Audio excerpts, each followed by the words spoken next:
Buenos días a todos y a todas. Me ha pedido Juan Carlos que presente a Susana Solís y la verdad es que para mí es un honor y un placer porque conozco a Susana de hace mucho tiempo. Creo que es un privilegio que esté hoy con nosotros. Fue una de las personas con las que contactamos desde el primer momento en el que pensamos en hablar de transferencia en el ámbito de la comunicación y sobre todo en hablar de las oportunidades que se abren en estos momentos para todo nuestro ámbito de conocimiento con las propuestas que está haciendo la Unión Europea. Susana es probablemente en estos momentos, y ella luego dirá que no, pero no es así, una de las personas más expertas en todo lo que tiene que ver con las propuestas que la Unión Europea ha hecho a partir del problema, de la crisis de la COVID y también en el marco de todo el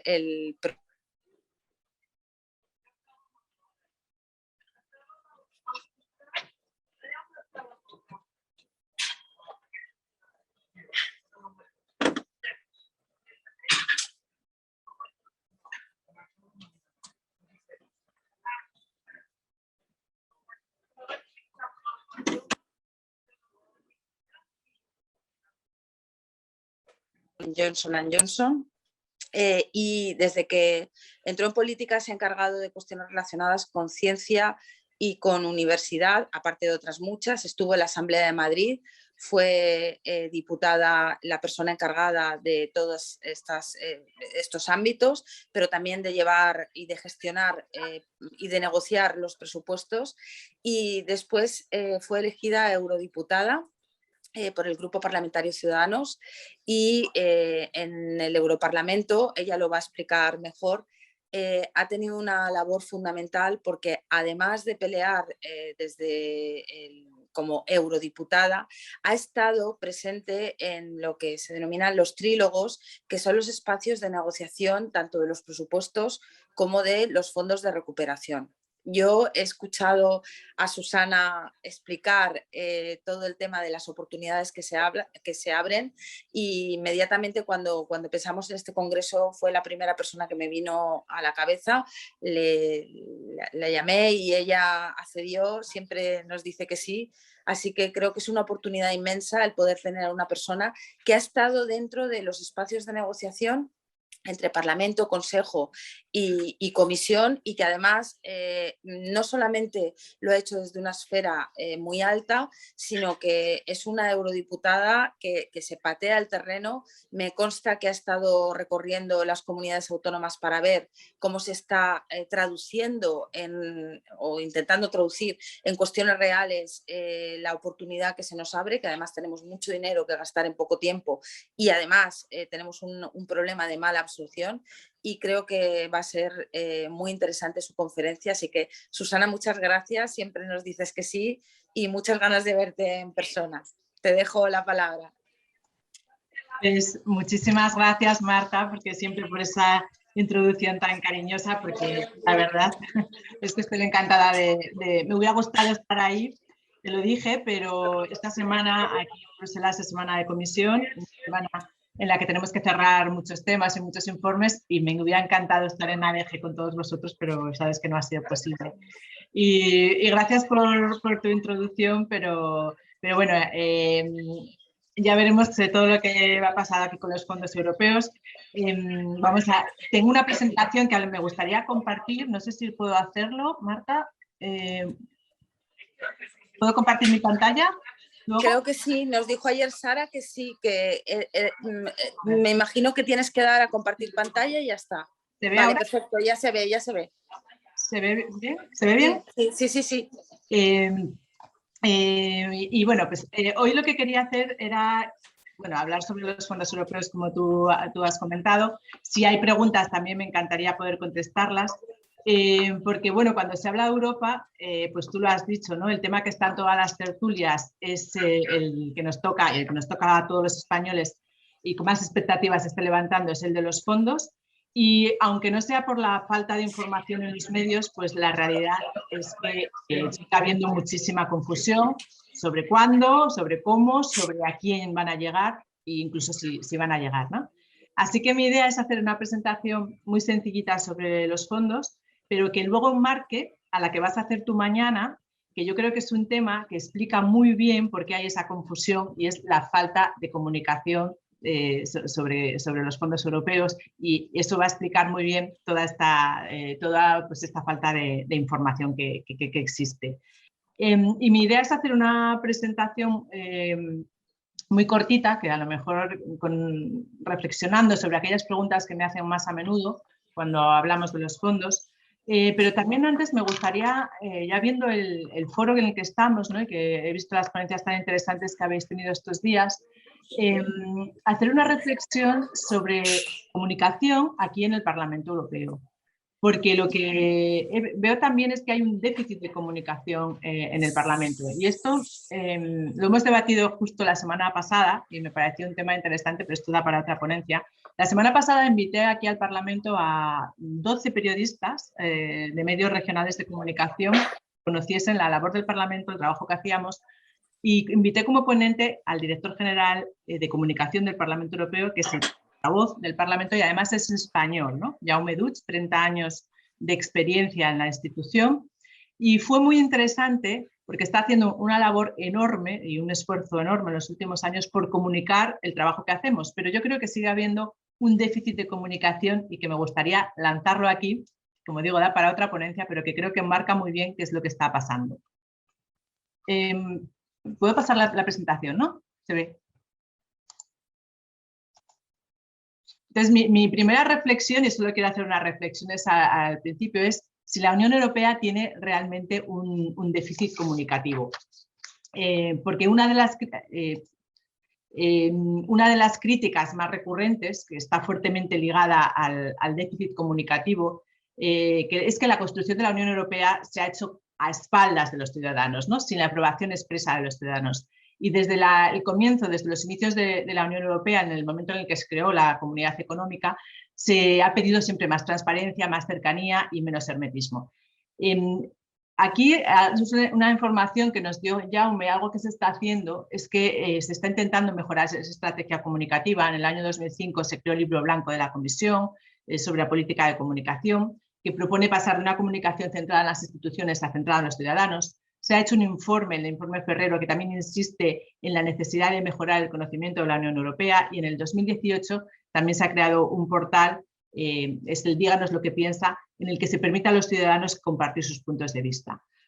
No obstante, el déficit comunicativo persiste, y yo creo que se pueden identificar dos grandes problemas de comunicación, que es el que los indico aquí. El primero es el desconocimiento de la ciudadanía.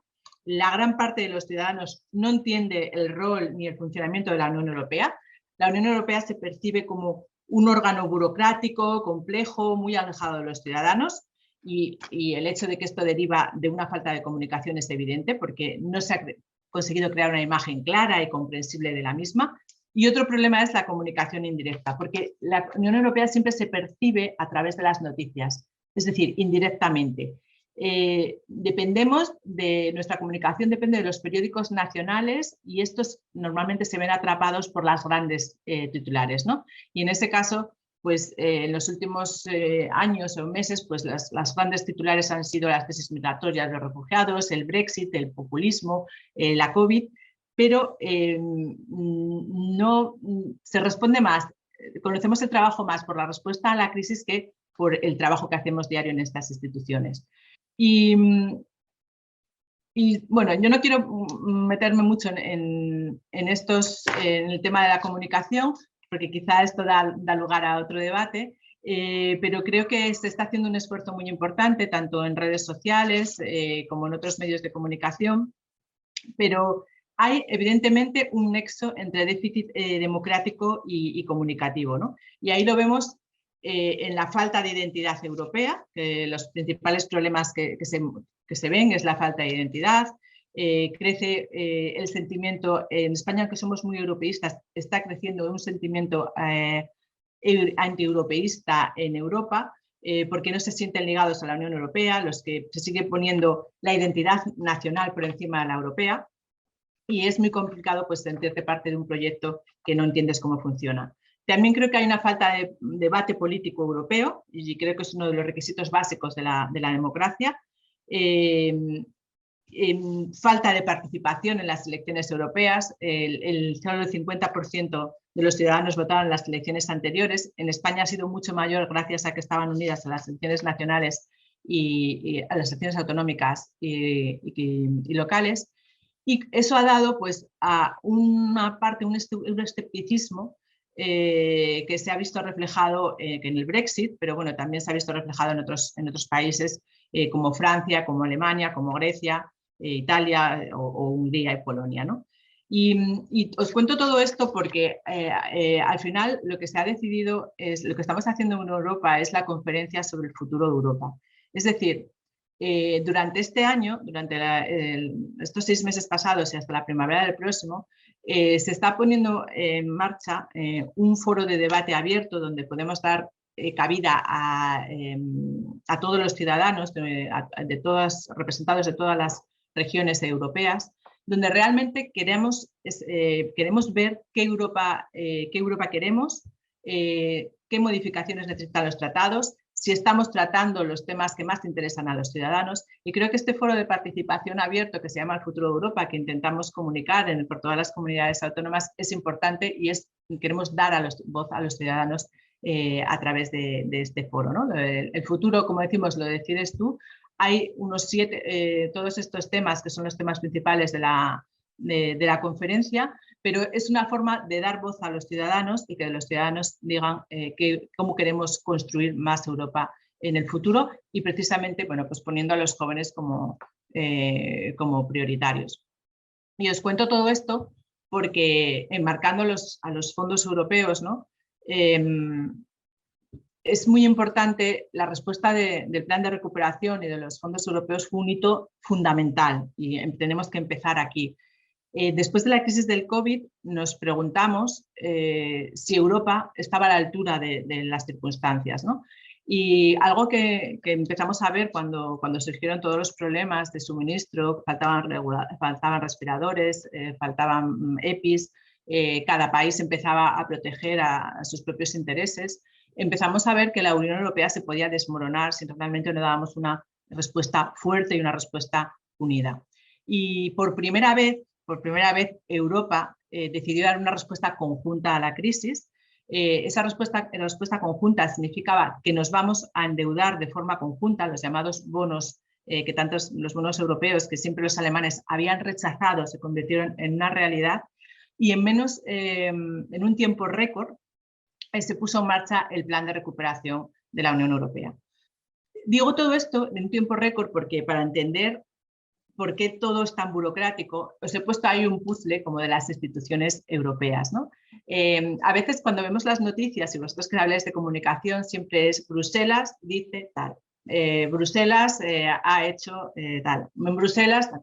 Entonces cuando hablamos de Bruselas creo que tenemos que distinguir muy bien las 3 grandes instituciones que es la Comisión, el Consejo y el Parlamento, y a veces que también sepamos el peso de cada uno de nosotros, ¿no?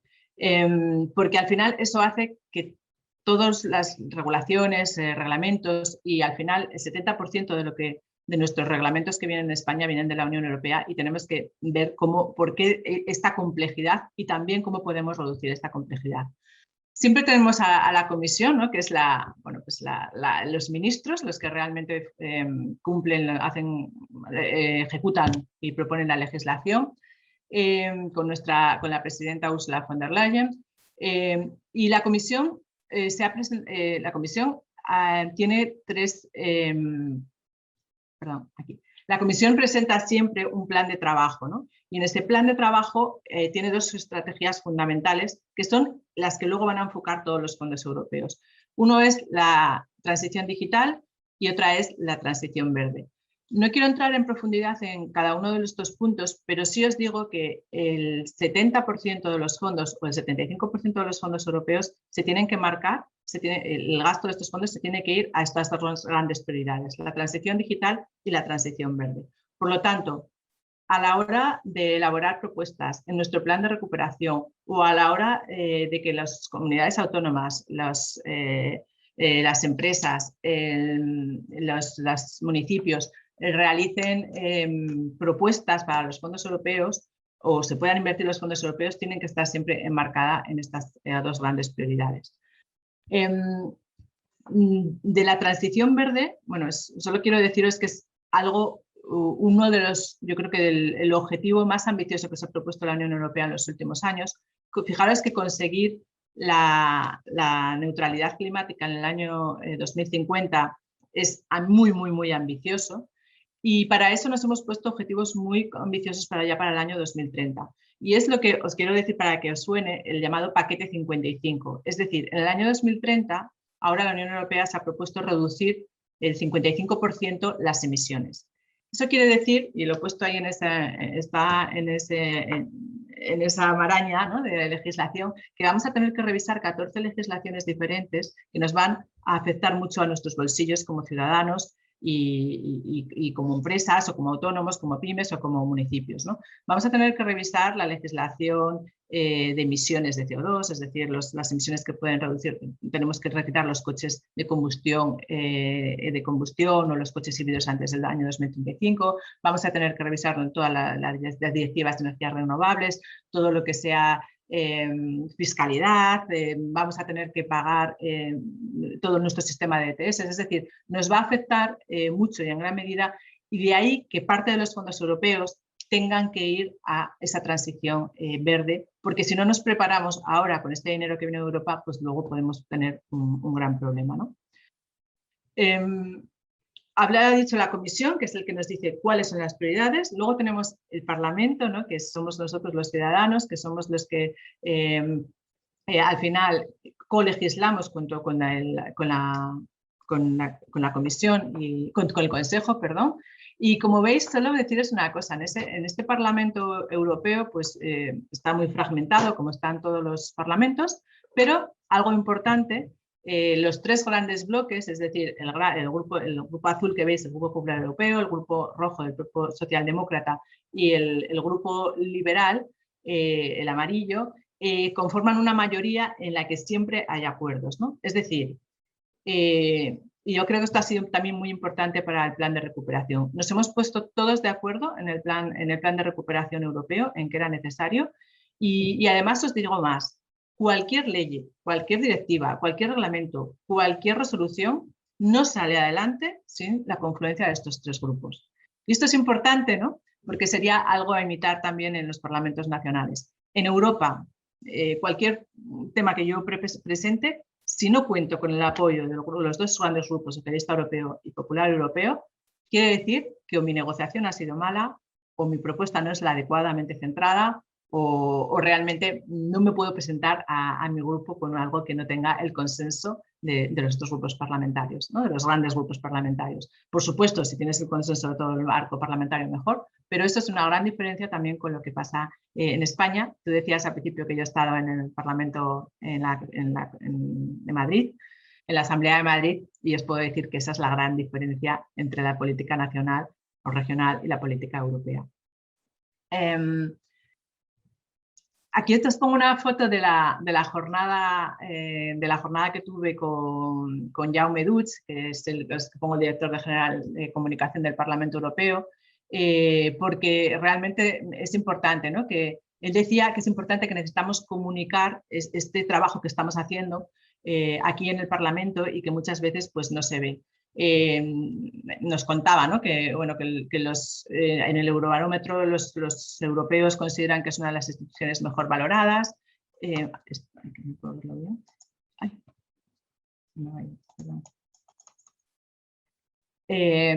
Hay muchísimos canales de comunicación, se está comunicando en 24 idiomas, que toda la información está ahí. Pero que todavía es la sensación de que esta comunicación no llega a nivel nacional, ¿no? Entonces que falta esa comunicación y que se está haciendo un esfuerzo muy importante. O sea, que en la comunicación de lo que hacemos en el Parlamento Europeo. Y luego quiero exponer aquí lo que es el Consejo, porque siempre se habla del Parlamento, de la Comisión, pero el Consejo es como una caja negra que nadie sabe muy bien cómo legisla, que no es nada transparente, porque el Parlamento Europeo es muy transparente, y donde es la voz de todos los estados y donde nos tenemos que poner de acuerdo el Parlamento con el Consejo, ¿no? Y ahí veis pues todos los países en esa presidencia rotatoria. Ahora mismo está Eslovaquia, luego en enero viene Francia. Y bueno, eso es importante porque tener la presidencia del Consejo da muchísima visibilidad al país que lo tenga, al Estado miembro. Después de Francia viene la República Checa, después viene Suecia y después viene España, ¿no? Que creo que va a ser a finales del año 2023. Por lo tanto, en el 2023, sí. El hecho de ser presidente, de que un país tenga la presidencia, aparte de darle visibilidad, va a hacer que escoja los temas que van a dar prioridad durante esos 6 meses, ¿no? Y eso no es casualidad. Por ejemplo, que durante la presidencia alemana se aprobaron los presupuestos de la Unión Europea, y ahora durante la presidencia francesa se va a dar muchísimo impulso a todo lo que es el Pacto Verde, y veremos, por ejemplo, el tema de la energía nuclear, que ellos defienden muy bien, como también pues, va a influir mucho en la aceptación pues, de políticas específicas que son determinantes para un país. Lo digo porque bueno, pues es muy interesante cuando también es muy diferente si es un país pequeño o un país grande el que tiene la presidencia, porque los recursos son muchos menores, y por lo tanto, bueno, pues que España, pues ya en este caso, está preparando su presidencia europea para el año 2023. Y tiene, aunque sea esa caja negra que no sabemos muy bien cómo funciona, sí que es fundamental el país que esté en la presidencia en esos momentos. Y con todo esto, pues eso es como funciona el Consejo. Bueno, pues tenemos el procedimiento, cómo trabajamos y cómo llegamos al final a redactar las leyes o las directivas o los reglamentos, ¿no? No voy a ir un poco por el procedimiento, no quiero hacer el procedimiento legislativo, pero todo esto acaba al final en lo que tú decías, ¿no? La comisión nos presenta una propuesta, imaginaros, estamos hablando de los fondos FEDER o estamos hablando del REACT-EU, uno de los fondos del plan de recuperación. La comisión presenta esa propuesta, el Parlamento nombra un ponente, en este caso va a la Comisión de Desarrollo Regional. En la Comisión de Desarrollo Regional trabajamos un ponente de cada partido, yo era la ponente del Partido Liberal y la única española. El Consejo, por su parte, también con esa presidencia al frente, que en mi caso era la alemana, también nombra a sus representantes, y una vez que el Parlamento tiene su propuesta sobre esa resolución, sobre esa propuesta de la Comisión y sus enmiendas, nos reunimos en lo que son esos trílogos, ¿no? Que son, yo creo que los trílogos son las negociaciones a alto nivel, donde realmente son las verdaderas negociaciones que bueno, pueden durar hasta las tantas de la madrugada. 2, 3, 4, 5 o 6 trílogos puede haber antes de llegar a un acuerdo, y donde realmente se descifra y se negocia pues cada una de las palabras que pueden ser importantes. Y de ahí que sea tan importante, como tú decías antes, que en un trílogo pues haya un español, ¿no? Porque representando los intereses de tu país, porque en esas últimas negociaciones, al final, esa coletilla, esa palabra que tú cambias, esa forma de introducir algo a última hora, pues es fundamental para España. Voy a ir un poco ya a la oportunidad de los fondos europeos, ¿no? Lo primero que os quería comentar es que hay muchísimos fondos para gastar en muy poco tiempo. Partimos, como decíamos antes, de que en julio se aprobó el mayor plan de recuperación de la historia europea, el Next Generation, el mecanismo de recuperación y resiliencia, algo que sería impensable hace muchos años, en un tiempo muy corto y bueno, que tuvo que ser aprobado por todos los parlamentos regionales. Esto significa que la Unión Europea se va a endeudar por 750.000 millones de euros. Es la primera vez que la Unión Europea se endeuda, porque según los tratados no podemos tener, no puede haber un déficit en nuestro presupuesto. Nos endeudamos porque, por solidaridad y porque hemos visto que la Unión Europea tiene que ser útil, tenemos que dar una respuesta a los ciudadanos, ¿no? Y este es el Next Generation, ¿no? El gran fondo de recuperación, del que todo el mundo habla. Pero os pongo en esta diapositiva muy sencilla solo para explicaros que tenemos el Next Generation, que es este fondo excepcional, ¿no? que se tiene que gastar desde el año 2021, desde el año 2020, bueno, cuando se aprobó en el 2021, hasta el año 2026. Es un fondo excepcional en el que España va a ser uno de los países, o si no es el más, yo creo que Italia y España son los más beneficiados. Vamos a recibir los 70.000 millones de euros en transferencias y el resto hasta 154.000, porque no son 140.000, siempre se habla de 140.000, son 154.000 millones de euros y el resto lo vamos a recibir en créditos. Pero os digo aquí que tenemos que tener también en cuenta los otros fondos, porque si España está donde está, bueno, nuestros municipios, nuestras regiones se han modernizado de la forma que lo han hecho, sabéis muy bien que es gracias a los fondos estructurales, ¿no? A los fondos de cohesión cuando entramos en la Unión Europea y una vez que nos hemos puesto al nivel de los otros estados europeos, de los fondos estructurales. Y estos fondos estructurales, que son los que, como digo, nos han ayudado a crecer, a modernizarnos, se reparten cada 7 años, ¿no? Según el presupuesto europeo. Por eso he puesto aquí que ahora mismo tenemos los fondos de cohesión 2014-2020, tenemos los fondos Next Generation y tenemos los fondos de cohesión del periodo 2021-2027. Cuando vemos en los medios de comunicación que se dice España ejecuta mal los fondos, y es cierto, y luego tengo una diapositiva que así lo demuestra, lo decimos en base a lo que ha pasado con los fondos del 2014-2020. Porque la realidad es que de ese periodo, que son unos 36.000 millones de euros lo que recibe España en ese periodo de tiempo, sin contar la PAC, la Política Agraria Europea, que es una de las mayores, en ese periodo de tiempo, del 2014 al 2020, solo hemos sido capaces de ejecutar el 50% de los fondos. ¿Quiere decir esto que vamos a perder los fondos que no hemos ejecutado hasta el 2020? No, porque los reglamentos que hacemos, que por eso es importante, nos dan 3 años como de gracia para poder gastarlos, ¿no? Quiere decir que nos dan hasta el año 2023 para poder certificar y ejecutar esos fondos. Por tanto, ¿qué es lo que pasa ahora? Bueno, pues ahora tenemos hasta el 2023 para ejecutar el 50% de lo que aún no nos hemos gastado del periodo anterior.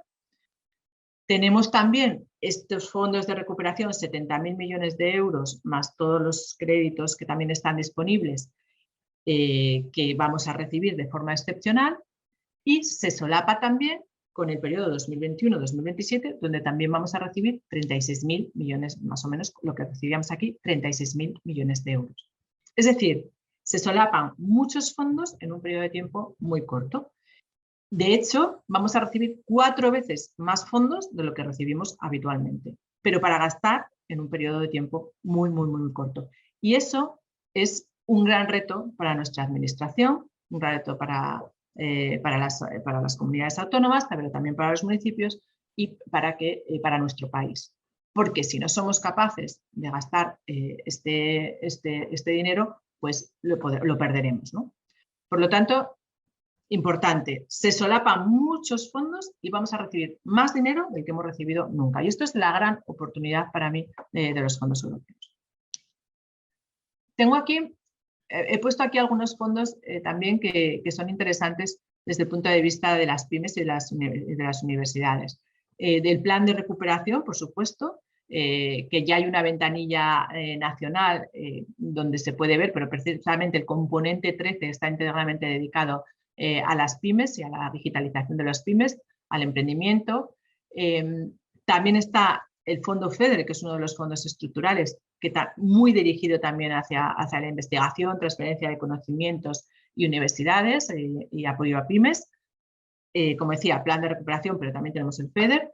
Dentro de esos fondos estructurales está el FEDER, también el Fondo Social Europeo, que está creado sobre todo para mejorar el empleo juvenil. Ahí entra todo el tema de educación, de reducción de la pobreza, de las competencias, es decir, de formación. Estos son fondos estructurales. Luego están los fondos de gestión directa, que está todo el Horizonte Europa, que es el mayor fondo de innovación que hay en el mundo actualmente, son 90.000 millones de euros, que está también creado para financiar programas de investigación. Está el programa InvestEU, que es apoyo directo a través de instrumentos financieros a las pymes. Está el fondo FEADER, que es un fondo de desarrollo rural, que también muy importante para las pymes. O está, por ejemplo, el Consejo Europeo de Innovación, donde dentro de Horizonte Europa, pero donde por primera vez la Unión Europea invierte en startups y en empresas innovadoras. Es decir, cuando veamos los fondos europeos, no nos centremos solo en el plan de recuperación. Tenemos también el resto de los fondos, fondos estructurales y también otros fondos de gestión directa, y esto es importante. Decía antes, ya hablando, tenemos muchos fondos, pero vamos a hablar ahora específicamente de lo que habla todo el mundo, ¿no? ¿Qué es lo que pasa con el plan de recuperación? España recibe 70.000 millones de euros en subvenciones directas. No lo hemos recibido nunca. Y esas subvenciones directas, bueno, vamos a ver, están dentro de este mecanismo de recuperación. Pero también, aparte de estos 70.000 millones, lo primero que ha hecho la Unión Europea ante la crisis es darnos un fondo de REACT-EU, que significa para urgencias. Es decir, cuando empezamos con la crisis había 3 países especialmente golpeados, Italia, Francia y España, que necesitábamos liquidez de una manera rápida para ayudar a las pymes, para ayudar a los servicios sanitarios, para ayudar a los sistemas educativos. Por lo tanto, se creó ese fondo que se llama REACT-EU, 47.500 millones de euros, de los que España ha recibido 12.000 millones ya, que se han distribuido a las comunidades autónomas y se han comprado vacunas. ¿Por qué digo esto?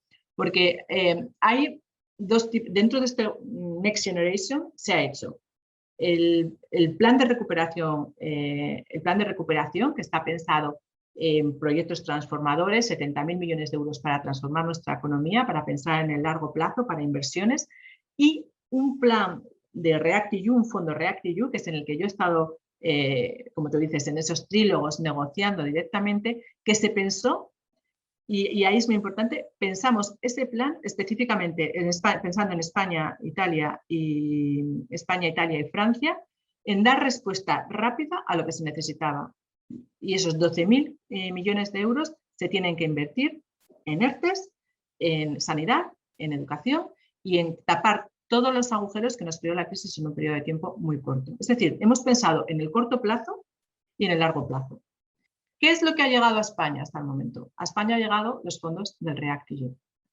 Estos fondos que han llegado se han canalizado a través de las comunidades autónomas, excepto una parte que se ha quedado el Estado para pagar las vacunas.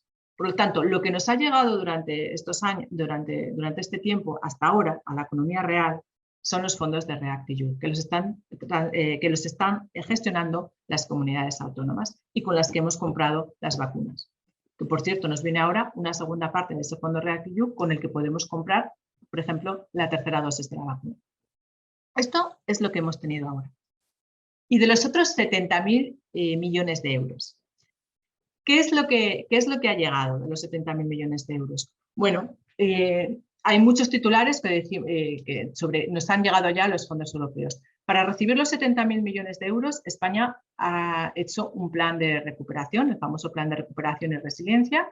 El Gobierno de España lo ha hecho, la Comisión Europea lo ha aprobado y ahora, para aprobar este plan, se establece una serie de hitos, de objetivos, que son los que se van desarrollando a lo largo del plan. Solo por presentar el plan, cada uno de los países europeos ha recibido una prefinanciación, que son los 9.000 millones de euros que nos han llegado ya. Y por ir consiguiendo hitos, objetivos y haciendo las reformas necesarias, nos han pagado ahora, o nos van a pagar, porque lo tiene que aprobar ECOFIN, pero ya lo ha aprobado la Comisión, los próximos 10.000 millones de euros. Es decir, hemos recibido o vamos a recibir ya dinero de Europa, eso es cierto y es lo que se está comunicando, pero el problema es que ese dinero que vamos a recibir de Europa, yo os digo, los primeros 9.000 millones de euros lo hemos recibido por una prefinanciación sin ningún requisito. Los siguientes 10.000 los recibimos por haber hecho reformas, pero reformas que hemos hecho ya hace el año pasado, por ejemplo, la reforma educativa sería una de ellas, o por ejemplo, no sé, de estrategias y demás. Ese dinero lo hemos recibido ya o lo vamos a recibir, pero eso no quiere decir que haya llegado a la economía real. Y el problema que tenemos ahora es que tenemos muchas expectativas, pero realmente los fondos no están llegando a la economía real. Es decir, no han llegado a las empresas, a las pymes, a los autónomos, a los que realmente tienen que ser los receptores. Y eso es el gran problema que ahora se está planteando. Que España no sea capaz de ejecutar los fondos lo suficientemente rápido y que por lo tanto estamos creciendo y nuestra economía está creciendo por la de detrás de otros países como son Francia, Italia o Alemania, porque estos países no han esperado a que llegasen los fondos de recuperación, sino que han empezado la recuperación, los proyectos, las convocatorias con dinero de su presupuesto nacional. Y esto ha ido que ellos han empezado antes y están ejecutando ya pues, esa recuperación de una forma diferente que la nuestra. ¿Cuál es nuestro gran problema? Pues que ahora mismo esos fondos llegan, pero si veis en la página, no sé si la tengo por aquí, bueno, si veis en la página que se ha montado, en la web, que donde mañana supongo que Marta puede explicarlo más, que ha hecho el Ministerio sobre el Plan de Recuperación y Resiliencia, pues estáis viendo que de los 27.000 millones de euros que hemos dicho que van a estar en los presupuestos, tan solo han salido convocatorias por 5.000 millones, creo que 10.000 millones de euros. ¿Quiere decir esto? ¿Qué pasa cuando salen las convocatorias? ¿Cómo se gestionan? Recibimos el dinero, eso es una cosa, pero luego el gobierno lo que hace es el 50% lo va a gestionar a nivel nacional y el otro 50% lo va a gestionar a nivel autonómico, es decir, se los da a las autonomías, se los da a las comunidades autónomas. Las convocatorias que han salido, y con lo que lo podéis comprobar en la web, esos 10.000 millones de euros son convocatorias paraguas, es decir, el gobierno, imaginaros que queremos hablar de eficiencia energética, ¿no? Que hay 4.000 millones, 4.500 millones de euros o casi 5.000 millones de euros para renovación de edificios. El gobierno hace una convocatoria paraguas, una parte, va sacando con una parte de ese dinero, pero luego son las comunidades autónomas las que tienen que replicar cada una de esas convocatorias en sus comunidades autónomas y gestionar esas convocatorias y gestionar esos fondos. Por lo tanto, una vez que el gobierno hace esa convocatoria paraguas, ya queda como que se han ejecutado esos fondos, ¿no? Por eso es que tenemos 10.000 millones de euros del presupuesto nacional de 27.000, pero ya hay 10.000 millones de euros que están ajustados a diferentes convocatorias a nivel nacional que luego pasan a nivel regional. Pero, como he dicho antes, eso no quiere decir que hayan llegado a las pymes. Ha llegado a esa convocatoria marco, de esa convocatoria marco tienen que hacer y por lo tanto lo ha distribuido a las comunidades autónomas y para Europa ya queda reflejado como ejecutado. Pero ejecutado y cuando nos lo van a pagar es solo cuando lleguen realmente a las pymes. Por lo tanto, creo que de todo lo que se ha hecho, solo hay una parte muy pequeña, creo que son como 800 millones de euros, que realmente ya se hayan ejecutado en convocatorias y llegado a las empresas. El otro gran tema que voy a quitar la presentación porque yo creo que, bueno. El otro gran tema que se ha hablado mucho es los PERTEs, ¿no? También ha dado mucho que hablar, pero es algo que todavía no está muy claro, también estamos esperando, porque realmente tampoco se han materializado en nada. Se ha anunciado el PERTE del automóvil, pero todavía no se ha sacado la convocatoria. Se ha anunciado un PERTE de la alimentación para las grandes, pero tampoco se ha materializado en ninguna convocatoria. Por lo tanto, la oportunidad de los fondos está ahí, la oportunidad del fondo de recuperación está ahí, pero realmente pues tenemos el problema de cómo se va a distribuir ese dinero, cómo va a llegar a las pymes, y tenemos justo hasta el año 2026 para ejecutarlo, para gastarlo y para que Europa pueda comprobar dónde se ha gastado el dinero y por lo tanto pagarlo. Por tanto, los cheques europeos van a venir cada 6 meses. El primer cheque nos ha venido gratis, 9.000 millones. El segundo cheque nos ha venido por reformas que hemos hecho. El tercer cheque, que vendrá en marzo o abril, va a venir por ejemplo, por la reforma del mercado laboral, la reforma de las pensiones, pero el resto ya van a venir por hitos concretos de haber cumplido, pues eso, haber llegado a cuántas pymes hemos llegado a digitalizar, todos los puntos, todas las componentes del plan de recuperación. Por lo tanto, a partir de ahí va a ser mucho más complicado porque ya no nos van a pagar por reformas, sino nos van a pagar por hitos concretos. Es decir, por haber llegado a las empresas o por haber llegado a las pymes. Otro tema importante sobre el plan, este mecanismo de recuperación. Yo decía al principio que nos hemos endeudado de forma conjunta. ¿Quiere decir esto que no lo vamos a devolver? No, lo vamos a devolver. Lo vamos a devolver de forma conjunta, es decir, no vamos a devolver nuestra alicuota aparte, vamos a devolverlo todos juntos, pero a partir del año 2027 todos los países y los Estados miembros vamos a tener que devolver esos fondos de forma conjunta, ¿no? ¿Y cómo se devuelven los fondos europeos? Bueno, pues se devuelven de dos formas. O aportamos más al presupuesto de la Unión Europea, que tenemos más o menos nuestra contribución, es un 1% de nuestro PIB, o la otra forma es con nuevos recursos propios. Es decir, no creo que ningún país dentro de nuestro presupuesto nacional podamos aportar más del 1%, porque esto es problemático para nuestras cuentas.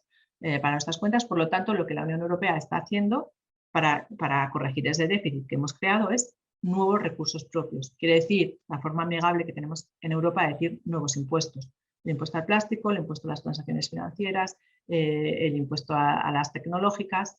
A partir del año 2023 o 2025 empezaremos a crear esos impuestos, esos recursos propios con los que podamos pagar estos fondos. Por lo tanto, los fondos europeos hay que devolverlos, los vamos a devolver en forma de impuestos y de ahí que sea tan importante, a partir del año 2027 los devolveremos, de ahí que sea tan importante que los invirtamos bien.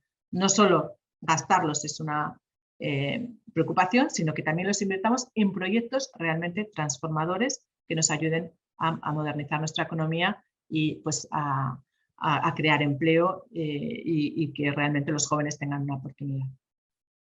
Esto en cuanto a los fondos Next Generation. Luego, muy brevemente, no nos olvidemos, como decía, de los fondos de cohesión, los fondos estructurales. Los fondos del año 2014-2020 que no hemos gastado y que estamos intentando todavía gastar las comunidades autónomas, sino también los fondos 2021-2027, que ya las comunidades autónomas están empezando a preparar sus planes operativos, ¿no? De cómo se deben gastar. No sé si habéis leído recientemente en el periódico, bueno, que la Comisión Europea nos ha dado un tirón de orejas porque España no había presentado aún los planes para el año 2021-2027. Bueno, se refería a esto, ¿no? Que el resto de los países ya lo han presentado, pero nosotros estamos tan centrados en nuestro plan de recuperación que aún no hemos presentado a Bruselas cuáles van a ser los planes de estos 36.000 millones de euros que nos vienen al 2021-2027. Que aunque tengamos esos 3 años más para gastarlo, bueno, pues empiezan a solapar y ya tendríamos que estar empezando a gastarlos.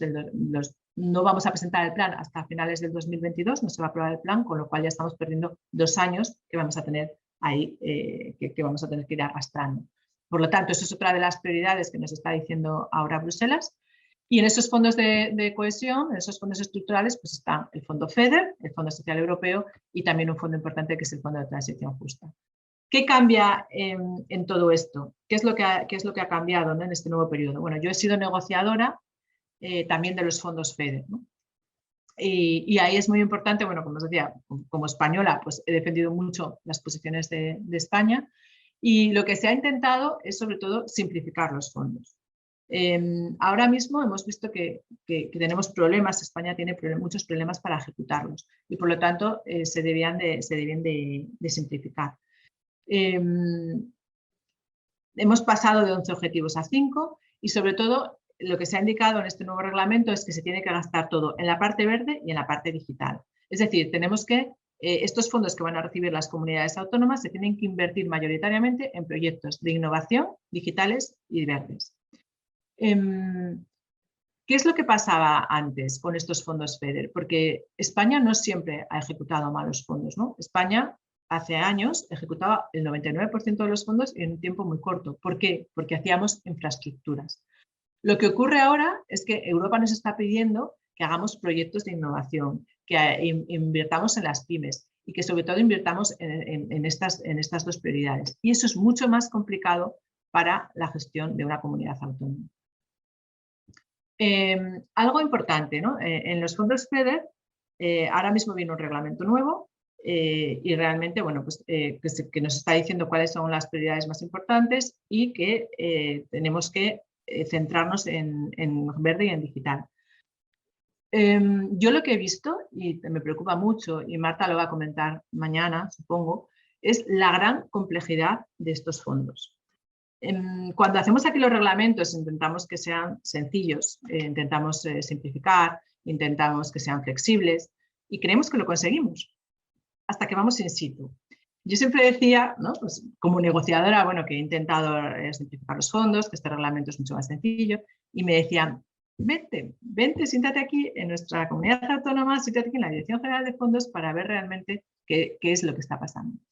Y es lo que he hecho, y hace como unas 2 semanas me fui en este caso a Andalucía, que es la Dirección General de Fondos que más, yo creo que es la región que más fondos recibe de toda Europa, y me he quedado sorprendida del gran entramado burocrático que existe. Es impresionante la labor que están haciendo los funcionarios para poder certificar y para poder cumplir con todos los controles que existen y que vamos poniendo, que va poniendo Europa, pero que también pone la legislación nacional, la legislación autonómica, el Tribunal de Cuentas, el interventor, cada uno que pasa va poniendo en controles. Entonces, una simple ayuda de 3.000 euros para una pyme puede llevar hasta 6 controles diferentes.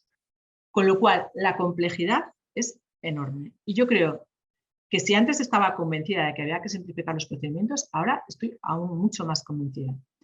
Porque viendo la complejidad de estos fondos, o sea, de los fondos estructurales, y lo que nos costaba y lo que nos cuesta poder certificar y verificar a Europa ese dinero, cuando vengan los 70.000 millones de euros de esos planes de recuperación, que como he dicho, aún no se han transformado en convocatorias, pero esas convocatorias las tienen que gestionar las comunidades autónomas, pues la burocracia que van a tener y el papeleo y toda la tramitación que les va a exigir, pues puede ser realmente un cuello de botella. Y eso es, yo creo que es fundamental que lo tengamos en cuenta porque España corre el riesgo de no ejecutar los fondos si no tenemos procedimientos legislativos o procedimientos de tramitación mucho más simples. Tenemos muchos controles. Yo soy partidaria de controles al dinero público, por supuesto, pero realmente tenemos que ver cuáles son los controles realmente necesarios y los que realmente podríamos hacer de otra forma, ¿no? Porque es muy complejo. Luego también tenemos el Fondo Social Europeo, que es cierto que el Fondo Social Europeo se gasta mucho mejor porque ahí hay la posibilidad de una simplificación de costes y de presentarlo de forma simplificada. Y bueno, otro de los fondos es el Fondo de Transición Justa. Pero mi mensaje es gran oportunidad, pero ojo, que tenemos una complejidad y una maraña burocrática que se une también a otros muchos problemas que podría Marta comentar mañana, pero que hace que sea muy difícil la gestión de los fondos europeos y que por eso estamos a la cola de Europa. Y solo aquí como resumen final, este es el estado de todos los países. España está a la cola, como os decía antes, tanto en la ejecución de fondos como en el gasto, tanto en qué asignamos los proyectos como en gasto. Y este es un reto que yo os he comentado y que tenemos que plantearnos y que yo creo que hay que plantearse ya en España cuanto antes, ¿no? He puesto aquí algunas de las reflexiones que yo he hecho de cómo podemos mejorar. Primero, creo que también tenemos que simplificar los reglamentos aquí en Europa, hacer todo lo posible porque esos reglamentos sean flexibles. Lo hemos hecho ya en este periodo 2021-2027, pero también tenemos que simplificar todos los controles que se está pidiendo a las comunidades autónomas y a los organismos de gestión. Se pueden complementar los fondos, esto es algo que los fondos estructurales, Fondo FEDER, pueden complementar al Fondo de Transición Justa o a los otros fondos, esto es importante. Y creo que un mensaje que necesitamos en España es que tenemos que ser capaces de hacer estrategias a largo plazo, ¿no? De no pensar solo en los 4 próximos años, que muchas veces estos fondos se gestionan solo pensando en las próximas elecciones o en tener un retorno rápido y que tenemos que pensar mucho más en dónde quiere estar España, dónde quiere estar nuestra comunidad autónoma y pensar mucho más a largo plazo, porque precisamente son esos proyectos de innovación o de transformación los que requieren no 4 años sino 8, los proyectos por ejemplo en educación, ¿no? Entonces que pensemos mucho más como país, pensemos mucho más en el largo plazo y no pensemos en fondos o en inversiones que son cortoplacistas porque tenemos unas elecciones en los próximos años. Tenemos que invertir mucho más en formación, en formar a nuestros funcionarios. Tenemos que comunicar mucho mejor, y yo creo que Marta hablará de esto mañana. Tenemos que simplificar los procesos, lo he dicho, la maraña burocrática es enorme, y tenemos también la oportunidad de digitalizar la administración pública, ¿no? Yo he visto ya esfuerzos muy buenos, cómo se robotizaban algunas gestiones de fondos. Con los fondos europeos tenemos la posibilidad de digitalizar y de modernizar nuestras administraciones públicas y tenemos que hacerlo, y una forma de digitalizar los fondos. Y luego, por cierto, tenemos asistencia técnica, ¿no? El 4% de los fondos se puede también dedicar a asistencia técnica por parte de diferentes consultorías y demás. Y con esto yo creo que lo voy a dejar aquí. Son muchos temas, pero bueno, no tengo muy bien, Marta. Bien, perdón, que voy a... Perdón, que es que tengo dos... Un momento. No se oye. No se oye.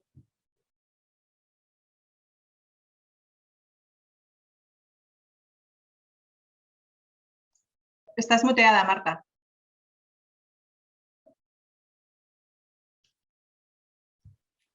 Perdón, que es que tenía... Se me oye ahora, ¿no? Sí.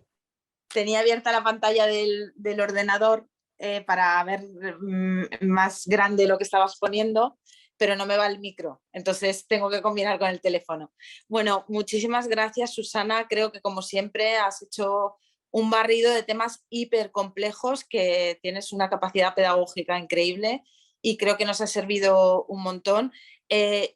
Solamente comentar dos cuestiones, porque en la primera sesión del Congreso se habló de proyectos europeos de investigación. Rosa Berganza expuso, ¿no?, desde la perspectiva de un investigador, pues cuáles son las oportunidades que hay, sobre todo con Europa 2020, pero también con todo el elenco de proyectos COS, en fin, ella estuvo explicando y surgieron algunas preguntas que quedaron pendientes para hacerte cuando vinieras, que te las voy a trasladar en nombre de las compañeras que estuvieron hablando de esto. Y luego también, antes de hacerte esas preguntas, comentar una cuestión que mañana lo hablaremos, pero como mucha gente, como mañana no es la presentación online y hay gente que va a visionar después este congreso en diferido, sí que quiero dejar constancia que Susana, una de las cuestiones importantísimas que ha hecho ha sido hacer una investigación con empresas, con empresas reales españolas, creo que son 1.400 empresas, Susana me corregirá, ¿no?, para ver exactamente cuál era el problema que tenían las empresas para acceder a estos fondos, ¿no? Y en ese cuestionario que luego trabajamos después también con nuestro grupo de investigación, en el que Susana está también ahí apoyándonos y ayudando, una de las cuestiones que salió efectivamente es la gran complejidad burocrática, pero otra de las cuestiones que yo creo que es una oportunidad inmensa para nuestra área de conocimiento y para todos nuestros alumnos y alumnas, es que la falta de comunicación y la falta de conocimiento por parte de las empresas de cómo acceder a estos fondos, de cómo están las convocatorias, de dónde encontrarlas, ¿no?, que es de lo que vamos a hablar mañana. Hemos hecho un repaso, primero lo hicimos con el cuestionario, pero después nos hemos ido a las webs de todas las comunidades autónomas para ver exactamente cómo está ese volcado, y nos hemos llevado la sorpresa de que hay muchas cuestiones que los reglamentos europeos exigen y que todavía no tenemos puestas en marcha, y que tienen que ver con que las empresas puedan tener esa información para poder pedir esos fondos. Entonces yo creo que era importante que Susana contara toda esta dimensión de europea, para que también se vea que desde el ámbito de conocimiento de la comunicación tenemos una oportunidad inmensa de trabajar no solamente en la petición de proyectos europeos sobre el análisis de cuestiones de opinión pública, de comunicación, sino también desde el punto de vista laboral, en un ámbito que ha estado muy eclipsado, que realmente no nos ha captado la atención, ¿no? Porque a lo mejor es más atractivo, ¿no?, hablar de grandes problemas políticos, etcétera, etcétera, que es la comunicación administrativa. Porque además hay exigencias por parte de los reglamentos europeos de que se hagan mejoras en la transparencia y mejoras en la difusión, entre otras cosas por lo que ha dicho Susana, porque uno de los objetivos de la Unión Europea es que nos sintamos parte de esa Unión Europea, y ese sentimiento de pertenencia se consigue a través de la comunicación y a través de la transparencia y de la buena difusión. Así que bueno, en esta línea de trabajo estamos ahí con proyectos y con artículos que estamos ahí intentando que salgan publicados porque creemos que son importantes. Y bueno, yo te voy a trasladar la primera pregunta y por supuesto dejo abierta a que todo el mundo que esté pueda hacernos llegar, que es que antes de ayer, perdón, una de las cuestiones que se comentó es que había varias compañeras que llevan proyectos europeos, que están trabajando actualmente en proyectos sobre temas sobre todo de corrupción política, de trato con periodistas y también de temas de dimensión de género, y ellas decían que la percepción que tenían es que la vocación de muchos de estos proyectos de investigación tiene que ver con la capacidad de transferencia, ¿no? Que llegue a los políticos europeos y que se traslade en políticas públicas reales, y que muchas veces se ven que ellos mandan los resultados de la investigación, pero que no tienen una interlocución política para ver cómo se refleja eso y cómo se plasma eso después en políticas públicas. No sé, Susana, si vosotros desde el Parlamento Europeo y desde tu trabajo, esto cómo lo abordáis, si lo habéis planteado o cómo crees que se puede mejorar. Es decir, cómo podemos trasladar, cómo podemos transferir los resultados de las investigaciones, incluso europeas, para que se hagan políticas públicas que sean eficientes, en el caso nuestro, en lo que tiene que ver con la comunicación, ¿no? Hola, Iván, son Sisto, ¿qué tal?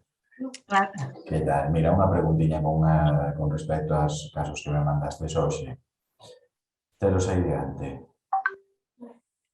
Vale. ¿Se me oye? Sí. ¿Se me está oyendo? Porque estaba oyendo, no sé si alguien que estaba preguntando. Sí, no sé si alguien está preguntando otra cosa más, no sé. Sí, no sé si hay alguien que está preguntando. Que unha rapaza, Sara Romani. ¿Perdón? E poñedes que a justificación é ata 26 do 12. Entón, non sei se é do 12, o me sorprende un pouco, igual é do 11. Creo que hay alguien que tiene un micrófono abierto. Claro. Por si acaso é hasta novembro, non sabes? A ver, voy a ver si puedo silenciar. A ver. Ya está silenciada. Gracias, Marta. Bueno, lo primero, sí, me encantaría que me pasases todas las preguntas que han surgido, que sería muy interesante, porque efectivamente lo que tú has comentado, no existe un mecanismo concreto para poder trasladar esta información. Entonces, depende un poco más de la proactividad de cada uno de nosotros, pero sí que existen foros donde se puede hacer.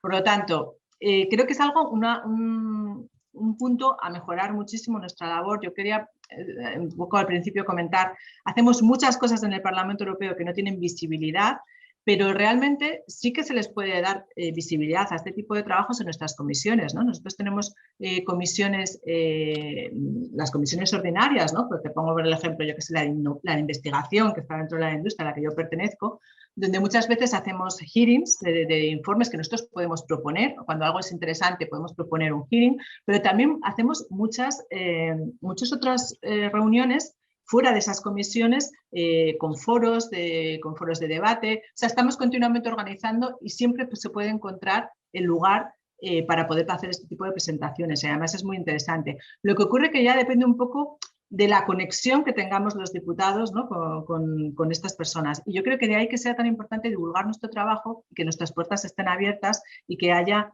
mucha más comunicación.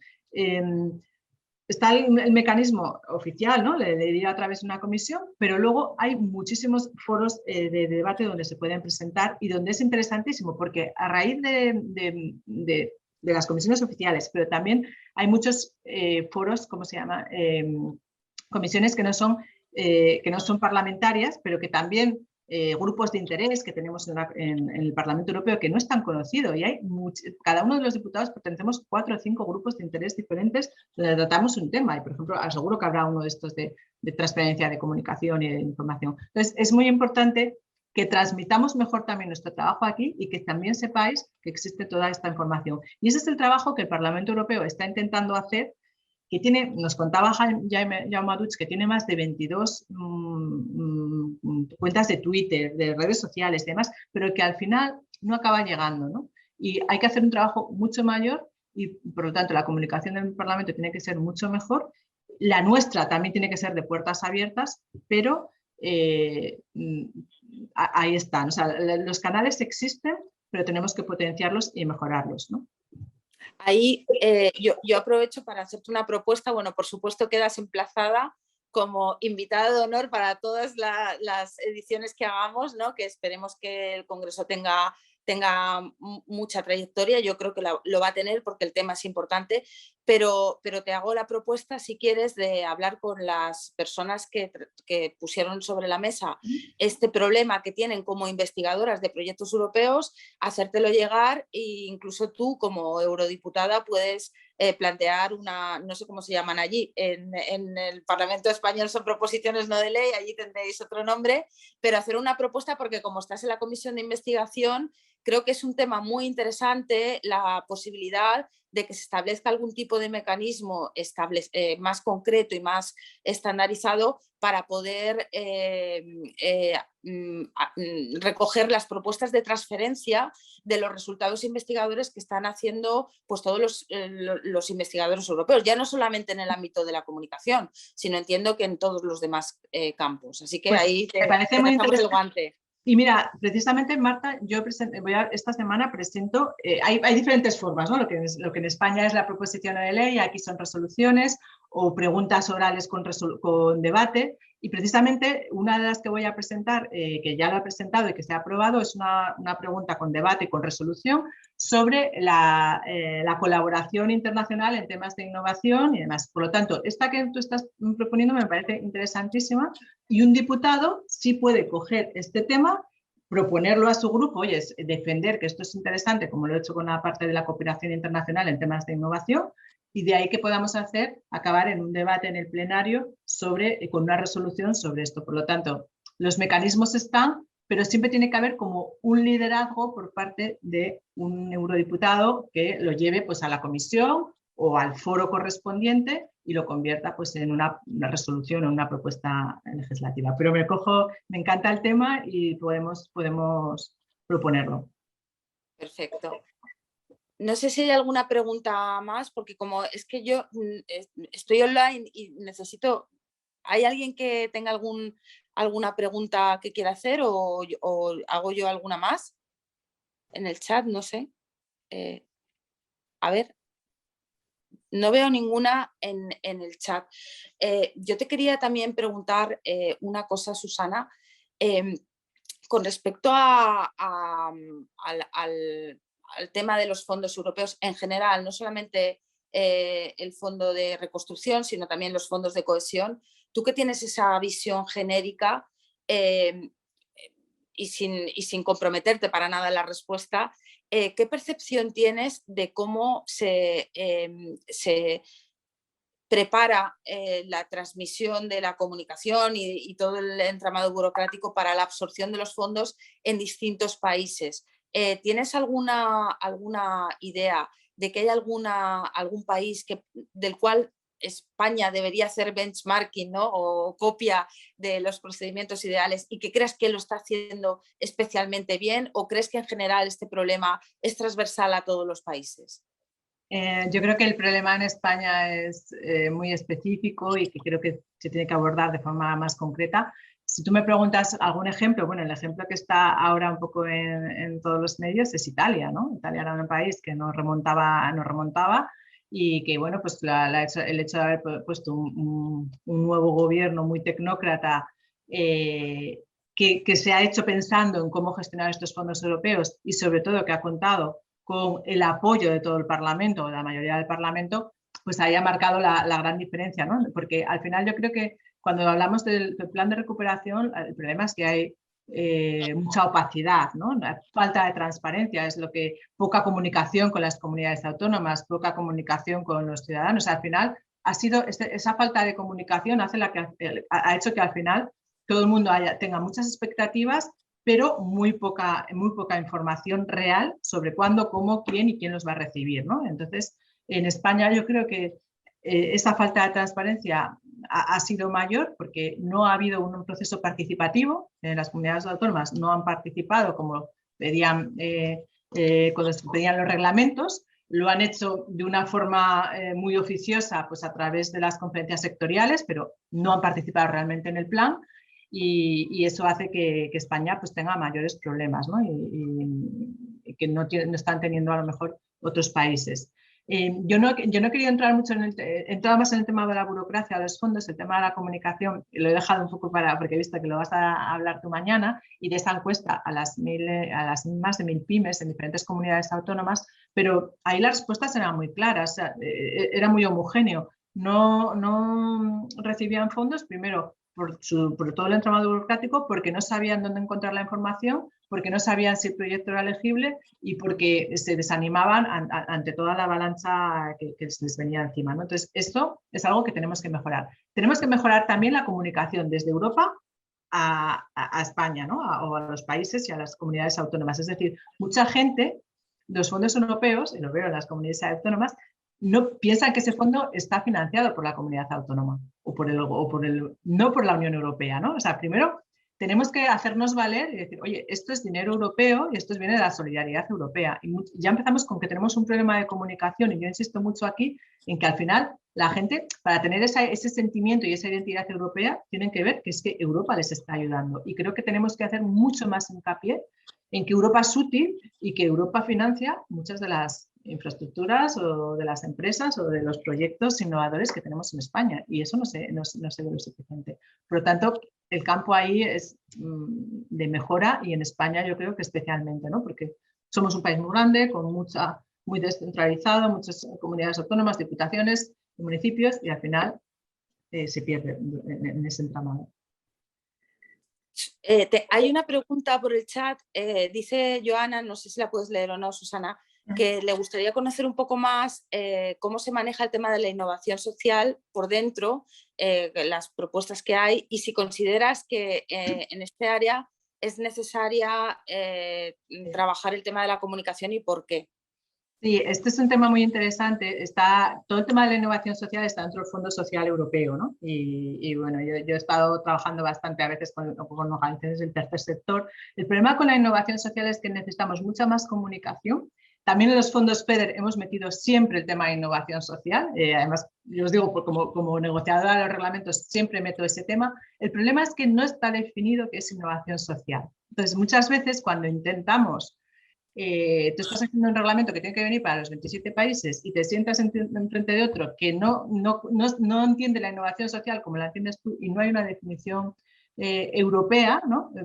Pues ese es un poco el problema, que cada uno entiende la innovación social como temas diferentes, y necesitamos tener, yo creo que también sería importante, un paraguas o unas líneas sobre qué se considera y cómo definimos la innovación social para que luego los fondos puedan ser aplicados mucho mejor. Pero es un tema fundamental, o sea, y lo intentamos, a veces no lo llamamos con la traducción exactamente de innovación social, tenemos que buscar las palabras que nos sirvan para que todos entendamos lo mismo, pero está en todos los fondos, ¿no? En los fondos FEDER es fundamental, en el Fondo Social Europeo, por supuesto, pero también siempre cuando hablemos de cualquier fondo europeo, a la innovación social, al emprendimiento, es una prioridad, ¿no? Porque además creemos que crea un empleo muy arraigado al territorio y que es fundamental también para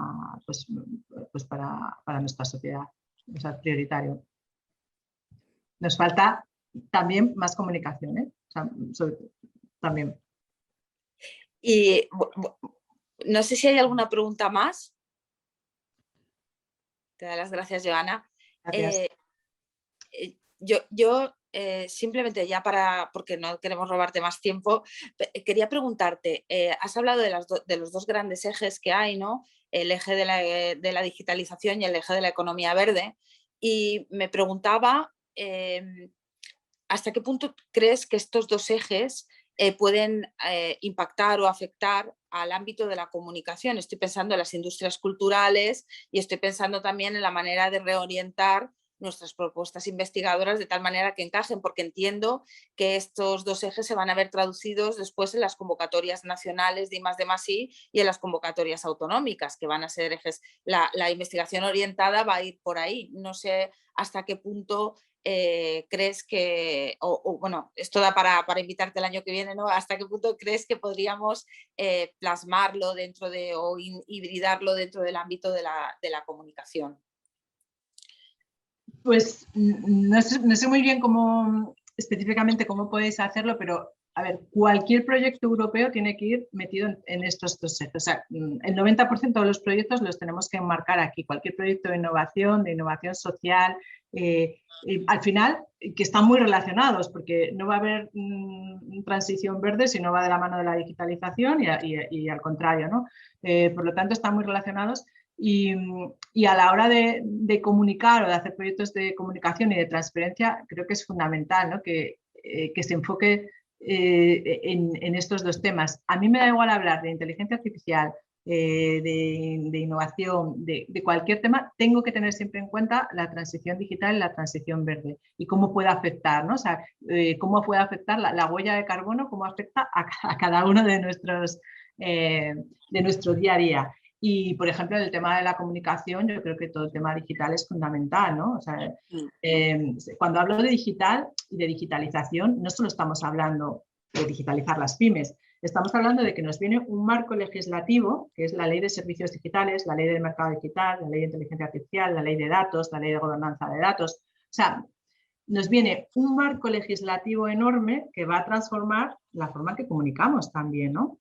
Como, por ejemplo, estamos ahora legislando sobre las grandes plataformas. O sea, entonces, digitalización, no lo entendamos solo como que nuestras pymes se modernicen, sino que lo que está creando Europa es un paraguas legislativo enorme, donde entra, ya te digo, todas estas leyes, el espacio europeo de datos, toda esta legislación, que claro, como va a afectar fundamentalmente también a las empresas culturales, al mundo de la comunicación, porque lo que quiere Europa es también, bueno, pues que no todo dependa de las grandes plataformas ni de los grandes gigantes de la comunicación. Tenemos que dar también un apoyo y una visión fundamental también a las pymes, ¿no? A las culturales, pero también a los medios de comunicación más pequeños.